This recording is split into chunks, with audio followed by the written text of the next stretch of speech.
I always knew that this was going to be a step that I would take.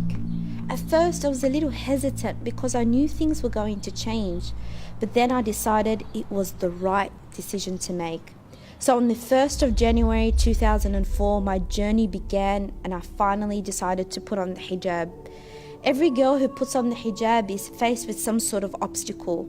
For some, it's their families not wanting them to wear it. Others have self-esteem issues with it. Others face doubts about it.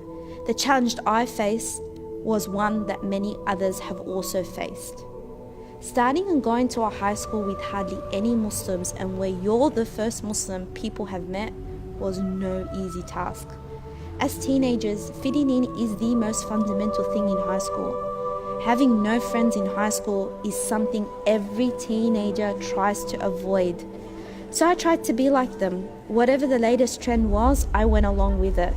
Not just that, but I needed to keep up with the latest beauty standards.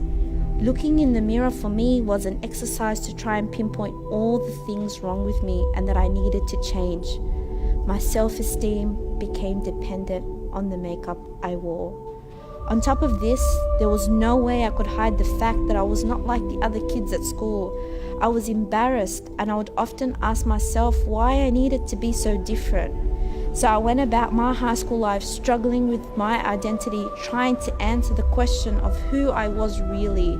The truth is, I felt extremely lonely. Looking back, the reasoning why I was so embarrassed of who I was because I had yet not fully understood the hijab. I thought the hijab was purely about modesty. I thought the hijab was there just to protect women from the gaze of men. But unfortunately, that was a very shallow and two-dimensional understanding of the hijab. It was not until I got to uni and started to take learning about my religion seriously that something happened. I fell in love.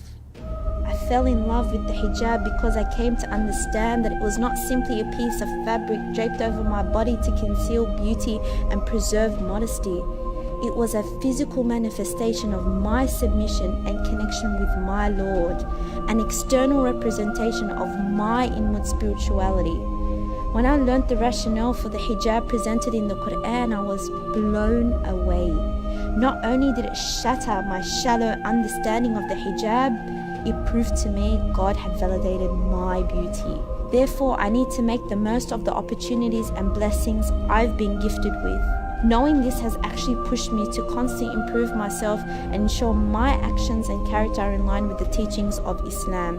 But we need to understand that by wearing the hijab, I'm not declaring I am Islam. Rather, I am a Muslim, meaning I am someone who is trying to follow this religion, who accepts it as the truth, sees beauty in it, and hopes to beautify myself with it. Ultimately, no one is perfect. As humans, we're susceptible to making mistakes. The hijab doesn't make you a more perfect or righteous human being. Rather, it's a constant reminder to keep striving and excel in your personal and spiritual development. Remember, no matter how dark the world gets, be like that star that stands out and shines the way for others to see.